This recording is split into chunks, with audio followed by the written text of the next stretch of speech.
ओम नमो भगवते वासुदेवाय। ओम नमो भगवते वासुदेवाय। ओम नमो भगवते वासुदेवाय। ओम अज्ञानतिमिरान्धस्य ज्ञानाञ्जनशलाकया चक्षुर्नमीलितं येन तस्मै श्रीगुरवे नमः। हे कृष्ण करुणा सिंधु दीनबंधु जगतपते गोपेश गोपिका कांत राधा कांत नमस्तुते। तप्त कांचन गौरांगी राधे वृंदावनेश्वरी वृषभानु सुते देवी प्रणमामि हरिप्रिये। वाञ्छाकल्पतरुर्भक्ष कृपा सिन्धुभ्य एव च पतितानां पावनेभ्यो वैष्णवेभ्यो नमो नमः। जय श्री कृष्ण चैतन्य प्रभु नित्यानंद श्री अद्वैत गदाधर श्रीवासादि गौर भक्तवृंद। हरे कृष्णा कृष्ण कृष्ण हरे हरे, हरे राम राम राम हरे हरे। हरे कृष्ण। तो आज हम चर्चा करेंगे, कल हमने चर्चा किया था श्लोक श्रीमद् भगवद गीता 8वें अध्याय का 5वां श्लोक, उसी के आगे का श्लोक हम चर्चा करेंगे। श्लोक संख्या 6 और 6, 7 और 8 चर्चा करेंगे। यम यम वापि स्मरन् भावं त्यज्यन्ते कलेवरं तं तमैवेति कौन्तेय सदा तद्भावभावितः। इसका अनुवाद इस प्रकार है। हे कुंती पुत्र, शरीर त्यागते समय मनुष्य जिस जिस भाव का स्मरण करता है वह उस भाव को निश्चित रूप से प्राप्त होता है। अगला श्लोक। तस्मात् सर्वेषु कालेषु मामनुस्मर्युध्य च मय्यर्पितमनो बुद्धिर्मामैवैष्यस्य संशयः। इसका अनुवाद इस प्रकार है।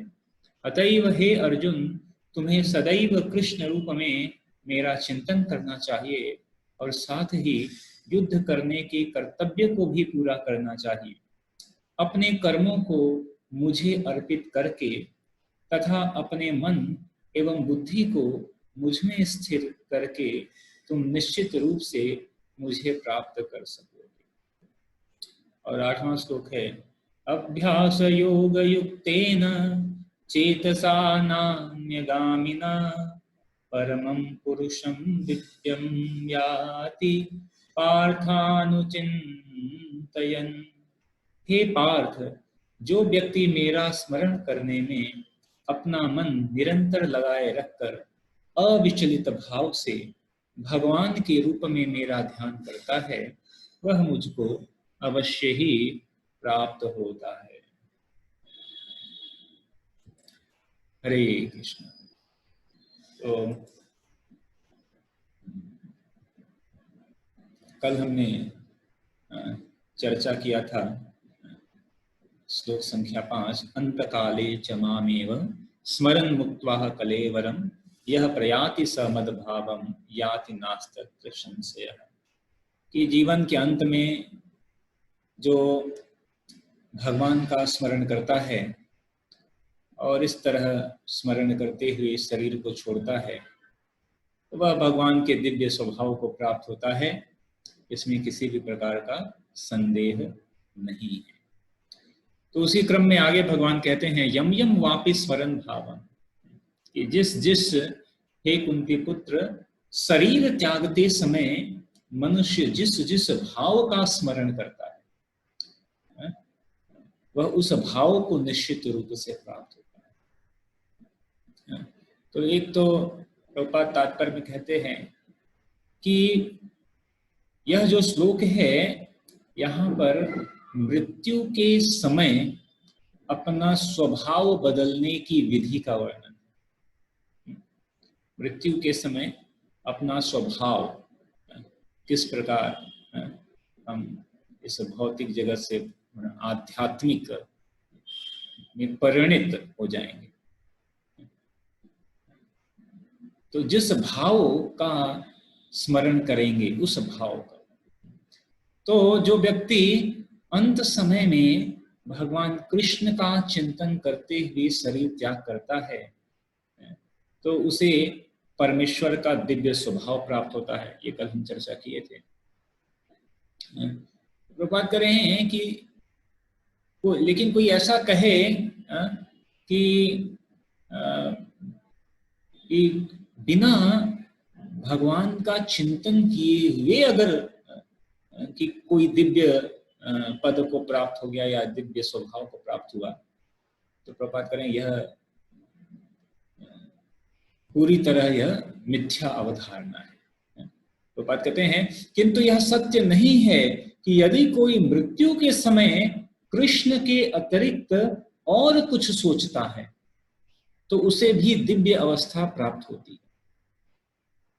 अब देखिए कई बार हम देखते हैं कि जब किसी का अंतिम समय आता है, मृत्यु का समय, तो अंतिम समय में लोग सामान्य परिवारजन में लोग क्या कहते हैं, अरे इनका अंतिम समय आ गया है, ऐसा करो कि इनके पुत्र, इनकी पुत्री, इनके क्या कहते हैं नाती पोता सबको बुला लो, सब लोग एक बार सबको देख ले, यहाँ मित्र बांधु सब लोग जो है सबको बुला लो, एक बार सारे परिवार से मिल लें। वे जीवन भर तो इन सारे परिवार जन, मित्र जन, बंधु जन, इन लोगों से ही मिले। तो अंतिम समय में वास्तविक रूप में जिसने भक्ति नहीं किए है, देखिए भक्तों का दर्शन तो वो एक अलग ही कार्य है, क्योंकि जो भक्त है, भक्त के दर्शन से भगवान का स्मरण आता है।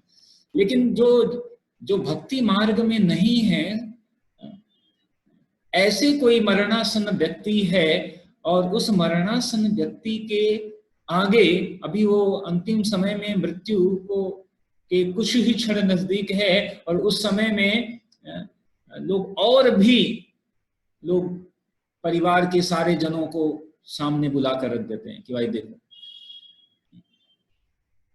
तो अंतिम समय में उससे क्या स्मरण आएगा, यही पुत्र पुत्री, पुत्र का पुत्र, कोई ऐसे व्यक्ति होता है तो पुत्र का पुत्र और उसे प्रिय होता है, क्या कहते हैं नाती पोता जो होते हैं। तो उन लोगों को देखकर वो जो व्यक्ति है जिसको अंत में भगवान का स्मरण करना चाहिए, बल्कि वह और इस भौतिक जगत के इस माया मोह में और फंस जाता है।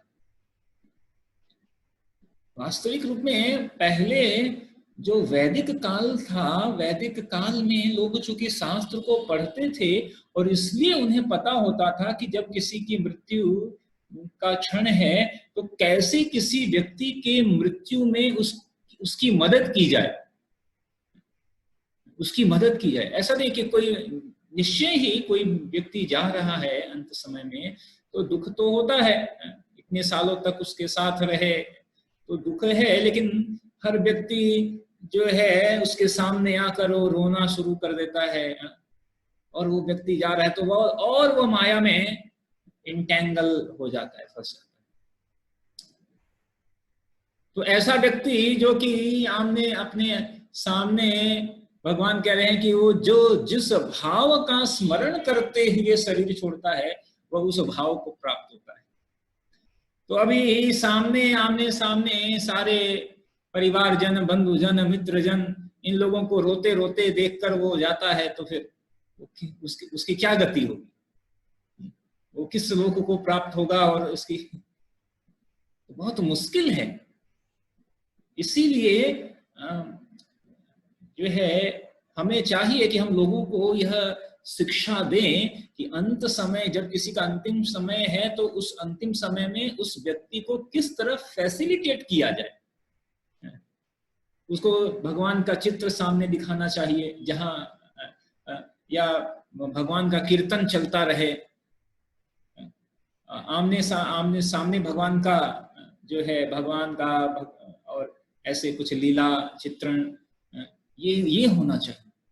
कानों में भगवान का दिव्य कीर्तन सुनना चाहिए, या कुछ भगवत गीता का पाठ हो या कीर्तन का पाठ हो या ऐसा कुछ को सुनते हुए, देखते हुए और ऐसे और उसका चिंतन करते हुए तब वो व्यक्ति जाए। लेकिन भौतिक जगत में लोग बल्कि सामने वाले पूरा जीवन तो बर्बाद हुआ ही, उसका अंतिम समय भी बर्बाद कर देते हैं। तो यह बुद्धिमानी नहीं है, क्योंकि यहाँ पर भगवान स्पष्ट रूप में यह बात कह रहे हैं कि शरीर त्यागते समय मनुष्य जिस जिस भाव का स्मरण करता है वह उस भाव को निश्चित रूप से प्राप्त होता है। प्रभुपाद कहते हैं कि हमें इस बात पर विशेष ध्यान देना चाहिए।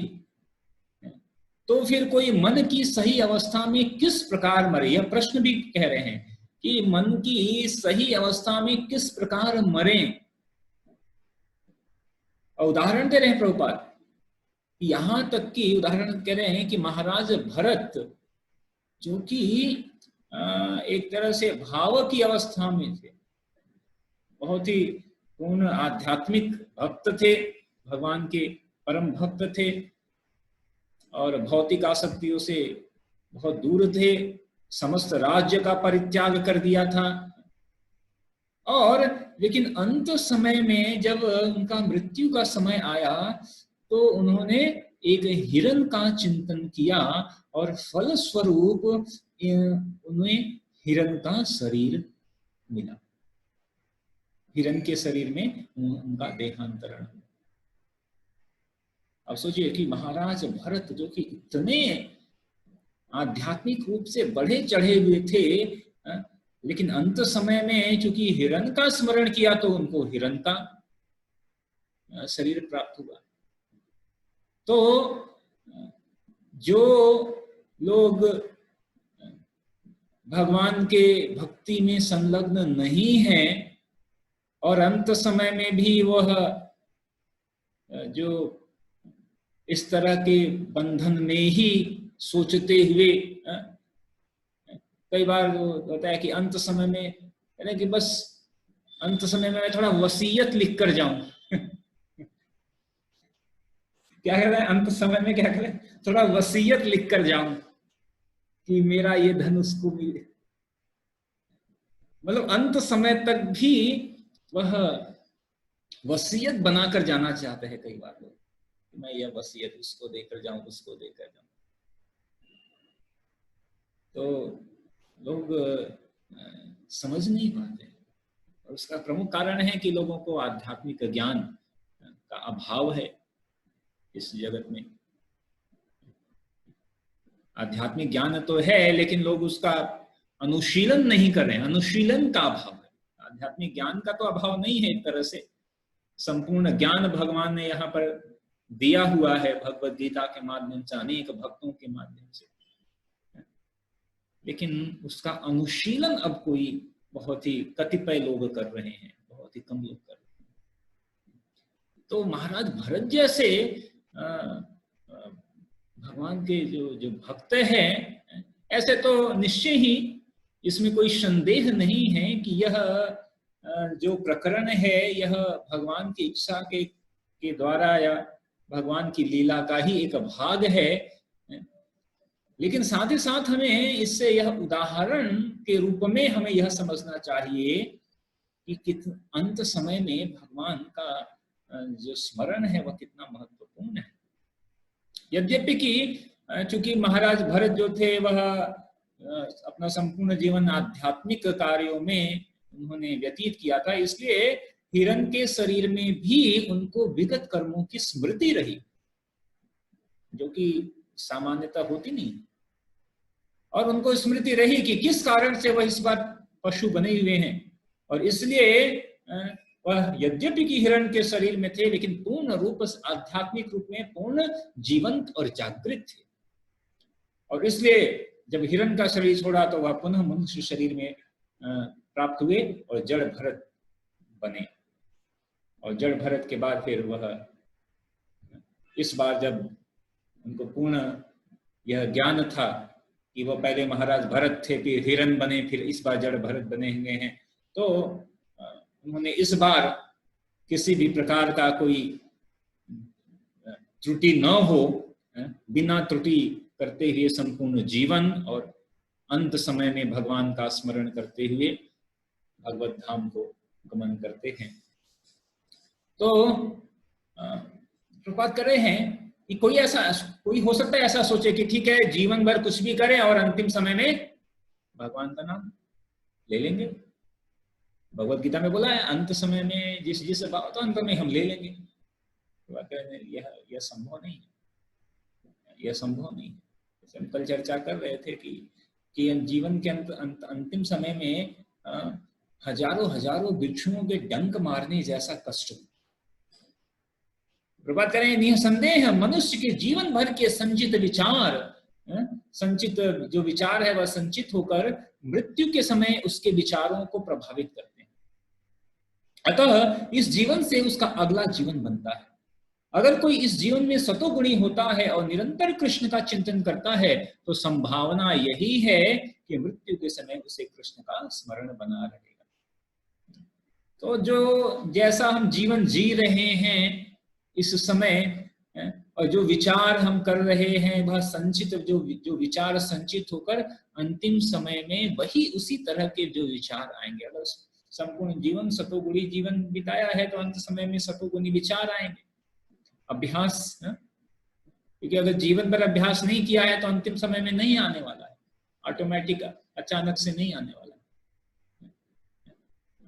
कुछ अपवाद जरूर हैं, लेकिन ऐसा जरूरी नहीं है कि हम भी उसी अपवाद में किसी कोई अहेतुकी कभी भगवान की या भक्त की कृपा हो जाए तो अलग बात है, लेकिन ऐसा चांसेस बहुत कम, स्पेशल केस बहुत कम होते हैं। तो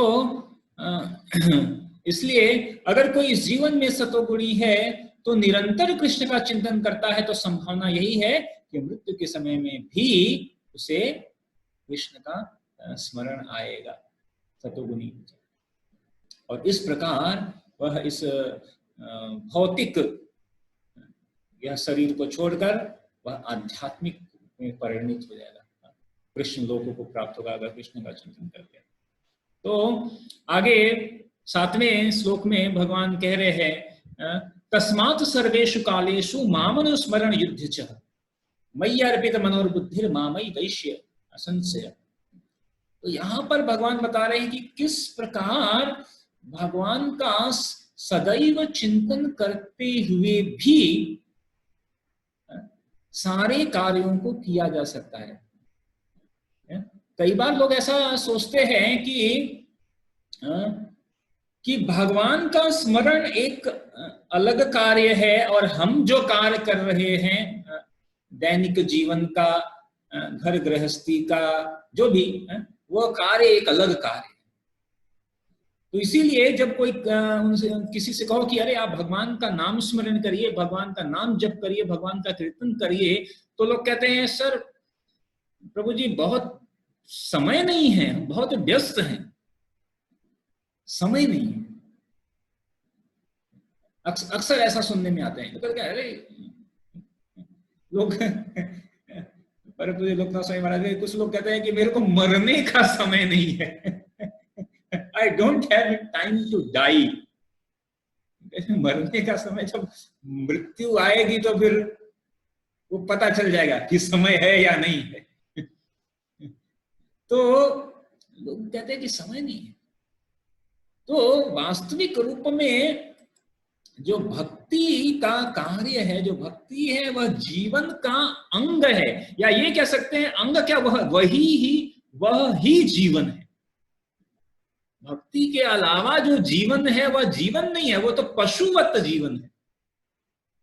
वास्तविक मानव जीवन तो भक्ति के लिए ही बना हुआ है, भगवान के स्मरण चिंतन के लिए ही बना हुआ है। इसके अलावा जो भी हम कार्य कर रहे हैं वह तो फिर आहार निद्रा भय मैथुनम च सामान्य एतद पशुभिः नराणाम धर्मो हि तेषाम् अधिकः विशेषः धर्मो विहीनः पशुभिः समान।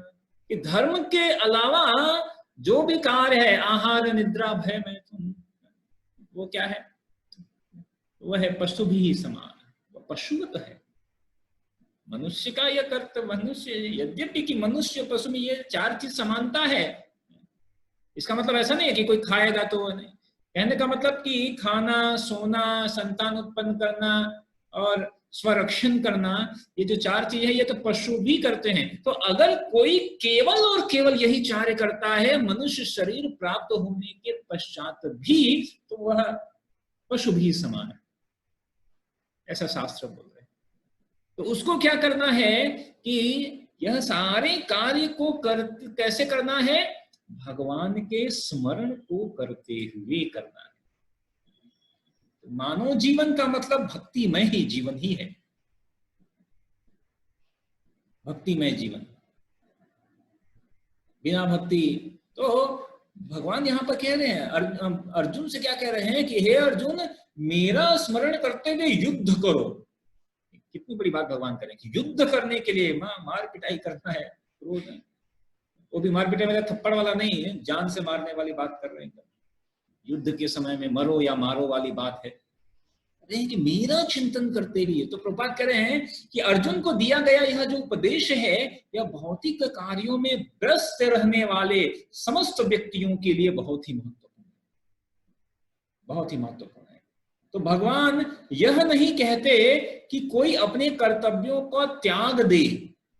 भगवान क्या कह रहे हैं कि मनुष्य उन्हें करते हुए साथ साथ हरे कृष्ण का जप करके कृष्ण का चिंतन कर सकता है।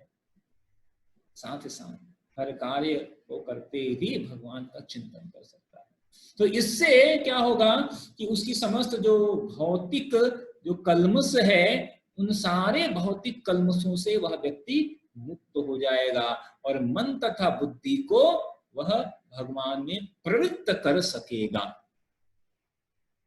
इसलिए और जब ऐसा प्रवृत्त हो जाएगा तो निश्चय ही अंत काल च मामेव, अंत समय में भगवान का स्मरण होगा।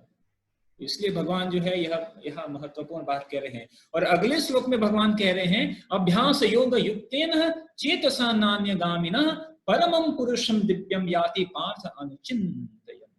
हे पार्थ, जो व्यक्ति मेरा स्मरण करने में अपना मन निरंतर लगाए रखकर अविचलित भाव से भगवान के रूप में मेरा ध्यान करता है, वह मुझको अवश्य ही प्राप्त होता है। तो यहाँ पर विशेष रूप से भगवान क्या बात कर रहे हैं? स्मरण, स्मरण। इसीलिए कहते हैं कि सारे आध्यात्मिक कार्यों का, जितने भी आध्यात्मिक कार्य कर रहे हैं, भक्ति में कार्य कर रहे हैं, उन सारे आध्यात्मिक कार्यों का सबसे परम या सबसे one of the most important principle, जो सिद्धांत है, वह क्या है? वह है always remember Krishna, never forget Krishna. कि हमेशा सदैव भगवान का स्मरण होता रहे और भगवान का कभी भी विस्मरण न हो। हम जितने भी कार्य करते हैं, भक्ति के जितने भी कार्य हैं, उसका अंतिम अल्टीमेट गोल, अंतिम लक्ष्य क्या है? कि भगवान का स्मरण हो, भगवान का स्मरण। अगर हम भगवान के लिए आरती कर रहे हैं लेकिन भगवान का स्मरण नहीं हो रहा है, मन कहीं और जा रहा है, हम कुकिंग कर रहे हैं भगवान के लिए लेकिन मन कहीं और जा रहा है, ठीक है, तो वह उतना महत्वपूर्ण नहीं है। वास्तविक रूप में जितने भी भक्ति के कार्य हैं, हम भगवान का नाम का जप करें इसलिए कि भगवान का स्मरण हो सके। हम जितने भी कार्य कर रहे हैं, हम कथा सुन रहे हैं इसलिए कि भगवान का स्मरण हो सके। हम कथा कह रहे हैं जिससे कि भगवान का स्मरण हो सके। तो इसीलिए भगवान यहाँ पे कह रहे हैं कि यह जो स्मरण है, यह भगवान इसे बहुत ही स्ट्रेस दे रहे हैं, बहुत बल दे रहे हैं श्रवण की महत्ता। और यह श्रवण, भगवान का स्मरण कैसे आएगा, भगवान का स्मरण कैसे आएगा कि वास्तविक रूप में यह जो हम हरे कृष्ण महामंत्र का जप करते हैं, इसका उद्देश्य यही है कि हमें भगवान का स्मरण हो, भगवान का निरंतर स्मरण। तो यह हरे जो कृष्ण महामंत्र है, इससे कृष्ण की स्मृति हो आती है, भगवान की स्मृति हो आती है। तो भगवान के जो शब्दोच्चार है, जो जप के समय हम शब्द का उच्चारण करते हैं, तथा श्रवण के अभ्यास से जो है मनुष्य के जितने भी इंद्रिय हैं, कान जीभ मन, वो सारे व्यस्त रहते हैं। तो यह बहुत ही महत्वपूर्ण है। थोड़ा लाइट चली गई है। तो हम यह कह रहे थे कि जो भगवान का, जब भगवान का नाम का जो जप करते हैं, वह उसका अंतिम लक्ष्य यही है कि हम भगवान का स्मरण कर सकें, भगवान का स्मरण सकें। प्रभुपाद कहते हैं कि जब भगवान के नाम का जप करते हैं तो हमारी सारी इंद्रियां, कान जीभ मन, सारे व्यस्त रहते हैं। और इस ध्यान का अभ्यास बहुत ही सरल है और इससे परमेश्वर को प्राप्त करने में सहायता मिलती है। तो इसलिए भगवान यहाँ पर बहुत जोर देकर कह रहे हैं अभ्यास योग युक्तेन। अभ्यास से, और युक्तेन का मतलब ध्यान में लगे रहकर, ध्यान में लगे रहकर अभ्यास के द्वारा। और कैसा अभ्यास? चेतसः, मन और बुद्धि से, मन और बुद्धि को पूर्णतया संलग्न करके अभ्यास के द्वारा ध्यान पूर्वक हमें क्या करना है? भगवान के नाम का जप करना है, जिससे कि हमारी सारी जो इंद्रियां हैं, वह सारी जो इंद्रियां हैं वह संलग्न हो जाएंगी, व्यस्त हो जाएंगी, और इससे हमें सहायता मिलेगी कि हम भगवान का स्मरण कर सकें। प्रभुपाद कहते हैं कि जब भक्त हरे कृष्ण का जप करके अपनी पूजा के लक्ष्य परमेश्वर का उनके किसी भी रूप में, चाहे वह राम हो, कृष्ण हो, नारायण हो आदि के जब चिंतन करते हैं, तो ऐसा चिंतन करने से वह क्या हो जाएगा? शुद्ध हो जाते हैं। और निरंतर जप करने से जीवन के अंत में उन्हें भगवत धाम को प्राप्त होते हैं। तो यह इसलिए भगवान विशेष रूप से कह रहे हैं। और यह भी साथ ही साथ प्रभुपाद तात्पर्य में यह बात कहते हैं, पुनः मन की बात करते हैं कि यह जो हरे कृष्ण महामंत्र का जप है, इस जप के द्वारा मनुष्य अपने मन को परमेश्वर में स्थिर करता है। और यह करने का कारण क्या है या क्यों करना है? क्योंकि मन जो है वह बहुत ही चंचल है, और अतः आवश्यक है कि मन को बलपूर्वक कृष्ण चिंतन में लगाया जाए। प्रारंभिक समय में तो हमें बलपूर्वक ही लगाना पड़ेगा, क्योंकि मन जो है मानता नहीं है, और मन इधर उधर दौड़ता है। मन कहता है नहीं करें, अब करें, बाद में कर लेंगे, ठीक है, कल कर लेंगे। तो प्रभुपाद कह रहे हैं प्रारंभिक अवस्था में मन को बलपूर्वक, जैसे कभी कोई छोटा बच्चा होता है, उसको पढ़ाया जाता है तो वो पढ़ता नहीं है, तो उसको उस थोड़े समय के लिए उसे बलपूर्वक पढ़ाया जाता है, बलपूर्वक कहा जाता है। या कोई व्यक्ति जो जब बीमार हो जाता है, जैसे कोई छोटा बच्चा बीमार है, तो उसको कई बार दवा, विशेष रूप से कोई इंजेक्शन लगवाना है, तो बच्चे, जो माता पिता बहुत ट्रिक करते हैं कि किस तरह बच्चे को कोई एक इंजेक्शन लगवा दिया जाए। बहुत ही बल। लेकिन धीरे धीरे जब बच्चा ज्ञान युक्त हो जाता है, बड़ा हो जाता है, तो वो खुद से डॉक्टर के पास जाता है, कहता है कि doctor please give me an injection. तो प्रारंभिक समय में जो है कभी कभी बल प्रयोग करना पड़ता है। उसी तरह यह इस मन को, चूंकि मन बहुत ही कहते हैं हठीला है, जो मन जो है वह बहुत ही चंचल है, तो प्रारंभिक समय में उसको मन को जो है बलपूर्वक कृष्ण चिंतन में लगाया जाना चाहिए।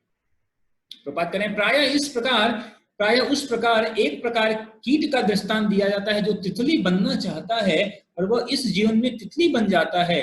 इस प्रकार यदि हम निरंतर कृष्ण का चिंतन करते रहें तो यह निश्चित है कि हम जीवन के अंत में कृष्ण जैसा शरीर प्राप्त कर सकते हैं। तो बात करें कि एक कीट होता है, प्रारंभ में कीट रहता है, लार्वा, और फिर धीरे धीरे धीरे वो तितली बन जाता है, जो बायोलॉजी वाले भी जानते हैं।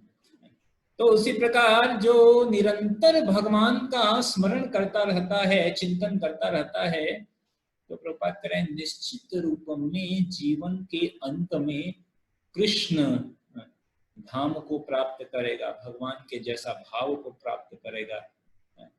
तो यह बहुत ही, इसलिए भगवान यहाँ पर यह बात कह रहे हैं कि हमें क्या करना है, अभ्यास योग युक्तेन, अभ्यास योग युक्तेन चेतसा नान्यगामिना।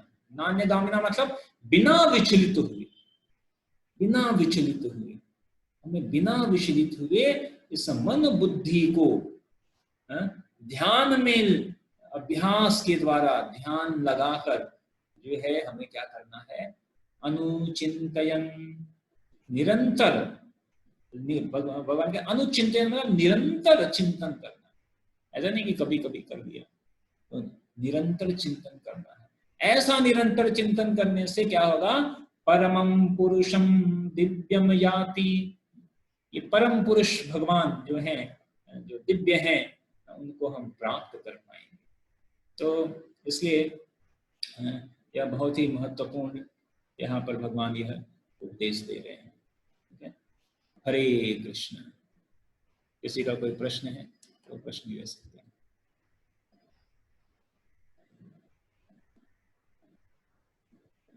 हरे कृष्ण प्रभु जी।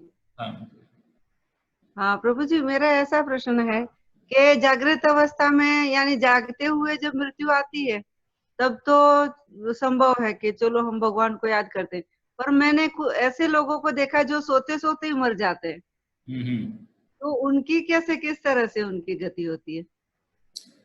निश्चय ही कि जब कोई व्यक्ति सोते सोते मर गया तो ऐसा नहीं है, अगर कोई व्यक्ति ने अपनी मान लीजिए कि अगर किसी व्यक्ति ने जीवन भर भक्ति की हुई है और अंतिम समय में सोते सोते वह चला गया, अगर ऐसा है, ऐसी स्थिति, तो निश्चय ही कि इसीलिए तो यह कहा जाता है कि सोने से पहले भगवान का स्मरण करके सो। सोने से पहले भगवान का स्मरण करके सो। तो एटलीस्ट मरने का सबसे लास्ट चिंतन क्या होगा, सोने से पहले भगवान का स्मरण करके सो। इसलिए भरोसा नहीं है कि मृत्यु कब आ जाएगी, भरोसा नहीं है। हम आज सोए, पता चला कल उठे नहीं, और फिर लोग, बाकी के लोग उठे और हमें उठा के ले गए हमें उठा के ले गए, स्मशान ले गए, ऐसा हो जाएगा।